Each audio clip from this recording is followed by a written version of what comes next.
అందరికీ నా హృదయపూర్వక నమస్కారాలు.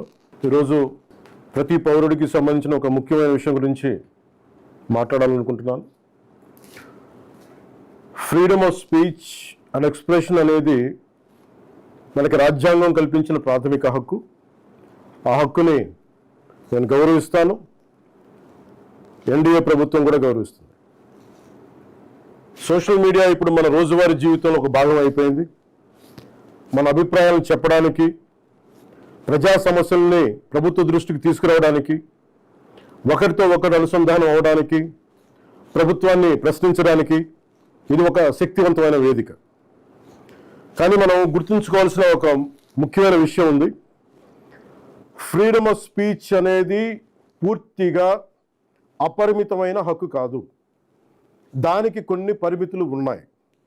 ఒకరి హక్కులను మరొకరు ఉల్లంఘించే స్థాయికి వెళ్ళినప్పుడు, రిపీట్, ఒకరి హక్కులను మరొకరు ఉల్లంఘించే స్థాయికి వెళ్ళినప్పుడు చట్టపరమైన పరిణామాలు తప్పవు.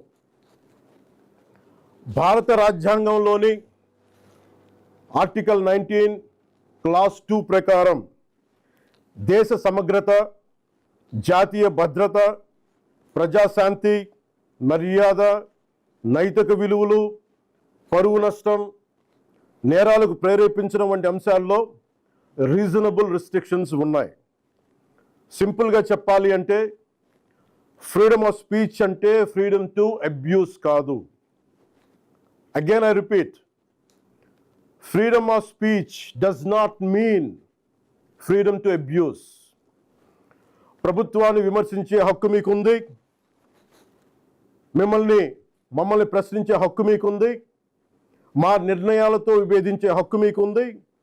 అదే ప్రజాస్వామ్యం. దాన్ని మేము స్వాగతిస్తాం. కానీ ఒకరిని తిట్టడం, డెత్ థ్రెట్స్ ఇవ్వడం, ఆధారాలు లేకుండా ఆరోపణలు చేయడం, మహిళలను టార్గెట్ చేయడం, మత విశ్వాసాలను అవమానించడం, ఒక వ్యక్తి గౌరవాన్ని దెబ్బతీయడం, హింసకు ప్రేరేపించడం, ఇవన్నీ రాజ్యాంగం కల్పించిన స్వేచ్ఛలోకి రావు. ఇవి చట్టపరంగా నేరాలు. గత కొన్నేళ్లుగా సోషల్ మీడియా దుర్వినియోగం ఆందోళన కలిగించే స్థాయికి చేరుకుంది. చాలామంది ఫేక్ అకౌంట్స్ వెనక దాక్కొని అసభ్య పదజాలం ఉపయోగించడం, వ్యక్తిగత దూషణలు చేయడం, పరువు తీసే ప్రయత్నాలు చేయడం, ఆధారాలు లేని ఆరోపణలు చేయడం, fake propaganda, mark photos, death threats, organised harassment వంటి చర్యలకి పాల్పడుతూ ఉన్నారు. మహిళల్ని ముఖ్యంగా అత్యంత అసభ్యంగా టార్గెట్ చేస్తూ ఉన్నారు. చివరికి దేవుళ్ళని, దేవతల్ని కూడా వదలట్లేదు. దేవుళ్ళని, దేవతలపై కూడా ఉద్దేశపూర్వకంగా అవమానకర వ్యాఖ్యలు చేస్తున్నారు. ఇవన్నీ కూడా ఫ్రీడమ్ ఆఫ్ ఎక్స్ప్రెషన్ కింద రావు. ఇది హెల్దీ క్రిటిసిజం కాదు. ఇది ప్రజాస్వామ్యం కానే కాదు. ఈ సందర్భంగా ఒక విషయం చాలా స్పష్టంగా చెప్పాలనుకుంటున్నాం. Constructive criticism, fair comment, satire ఇవన్నీ ప్రజాస్వామ్యంలో భాగమే. విభిన్న అభిప్రాయాలను వ్యక్తం చేసే హక్కుని మేము పూర్తిగా గౌరవిస్తాం. కానీ malicious fake campaigns, hate speech, criminal intimidation, cyber harassment, organised abuse, ఒకరి పరువును ఉద్దేశపూర్వకంగా దెబ్బతీయాలనే ప్రయత్నాలు, ఇవన్నీ ఫ్రీడమ్ ఆఫ్ స్పీచ్ పేరుతో సమర్థింపబడవు. ఇంకో విషయం చాలా స్పష్టంగా చెప్తున్నాం. నేరస్తులకి, నేరానికి కులం లేదు, మతం లేదు, రాజకీయ పార్టీ లేదు. ఐ రీఐటరేట్, నేరానికి, నేరస్తులకి కులం లేదు, మతం లేదు, రాజకీయ పార్టీలు లేవు. తప్పు చేసిన తర్వాత కులం, మతం, ప్రాంతం లేదా రాజకీయ వెనకాలు దాక్కోవాలని ఎవరు ప్రయత్నించకండి. చట్టం ముందు ప్రతి పౌరుడు సమానమే. నేరం చేసిన ప్రతి ఒక్కరిపై చట్ట ప్రకారం చర్యలు తీసుకోబడతాయి. సోషల్ మీడియా దుర్వినియోగం వల్ల ఇబ్బందులు ఎదుర్కొంటున్న ప్రతి ఒక్కరికి ఈ సందర్భంగా నేను ఒక మాట చెప్తా ఉన్నాను. మీరెవ్వరూ ఒంటరి వారు కాదు. మీకు ప్రభుత్వం అండగా ఉంటుంది.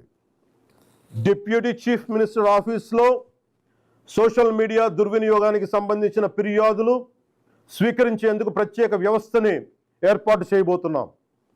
స్క్రీన్ షాట్స్, లింక్స్, వీడియోస్ లేదా ఇతర డిజిటల్ ఎవిడెన్స్తో ఫిర్యాదు చేయవచ్చు. ప్రతి జెన్యూన్ కంప్లైంట్ను పరిశీలించి సంబంధిత అధికారులకు పంపించి చట్టపరమైన చర్యలు తీసుకునేలా చేస్తాం. అలాగే పదే పదే ఫేక్ అకౌంట్స్ ద్వారా దుర్వినియోగానికి పాల్పడుతున్న వారిని గుర్తించి వారి వివరాలని ప్రభుత్వానికి అందించాలని బాధ్యత గల పౌరులుగా కోరుకుంటున్నాను. ఇది కేవలం ప్రభుత్వ బాధ్యత మాత్రమే కాదు, మీ అందరి బాధ్యత, మనందరి బాధ్యత.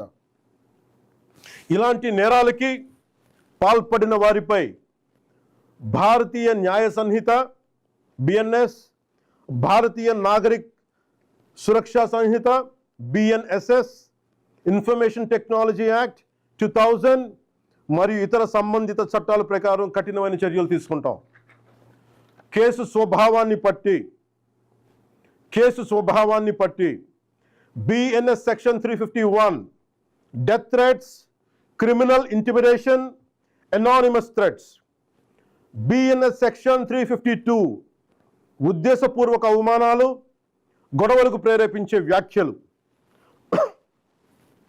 BNS సెక్షన్ 353 తప్పుడు సమాచారం, రూమర్స్, పబ్లిక్ మిస్చీఫ్కి దారితీసే పోస్టులు.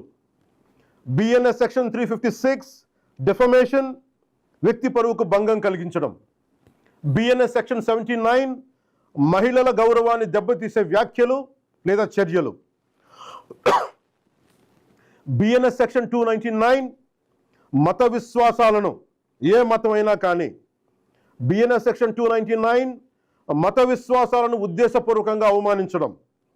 BNS సెక్షన్ 196 వర్గాల మధ్య విద్వేషాన్ని రెచ్చగొట్టే చర్యలు. Information technology act sections 66C and 66D fake accounts, identity theft, online impersonation. Information technology act section 67 obscene లేదా అసభ్యకరమైన ఎలక్ట్రానిక్ కంటెంట్. అవసరమైతే information technology act section 69A ప్రకారం చట్టవిరుద్ధమైన ఆన్లైన్ కంటెంట్ పై కూడా చర్యలు తీసుకునే అవకాశం ఉంది. ఈ వ్యవస్థని మరింత బలోపేతం చేయడానికి ప్రత్యేక టాస్క్ ఫోర్స్ని ఏర్పాటు చేస్తున్నాం. సైబర్ క్రైమ్ పోలీస్ మరియు ఇతర లా ఎన్ఫోర్స్మెంట్ ఏజెన్సీస్తో కలిసి పనిచేస్తూ సోషల్ మీడియాలో జరిగే నేరాలపై చాలా వేగంగా చర్యలు తీసుకుంటాం. ప్రతి పౌరుడికి నేను విజ్ఞప్తి చేస్తున్నాను, ఫేక్ అకౌంట్స్, డెత్ థ్రెట్స్, మహిళలపై అసభ్యకర పోస్టులు, మతాలను అవమానించే పోస్టులు, ఆర్గనైజ్డ్ మిస్ఇన్ఫర్మేషన్ లేదా చట్టవిరుద్ధమైన కంటెంట్ కనిపిస్తే దయచేసి దాన్ని ఫార్వర్డ్ చేయకండి, ప్రమోట్ చేయకండి. దానికి సంబంధించిన screen shot, URL, date, time వంటి ఆధారాలను భద్రపరిచి అధికారులకు ఇవ్వండి. మీ సహకారం వల్ల ఎన్నో నేరాలను అరికట్టవచ్చు. అవసరమైతే సోషల్ మీడియా దుర్వినియోగాన్ని అరికట్టేందుకు కొత్త లెజిస్లేషన్ తీసుకురావడానికి ఈ ప్రభుత్వం సిద్ధంగా ఉంది. అదే సమయంలో రాజ్యాంగం కల్పించిన ఫ్రీడమ్ ఆఫ్ స్పీచ్ని పూర్తిగా పరిరక్షిస్తాం.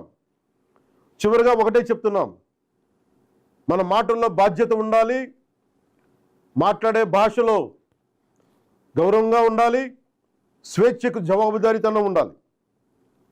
సోషల్ మీడియా మనుషుల్ని కలిపే వేదిక అవ్వాలి, విడదీసే వేదిక కాకూడదు.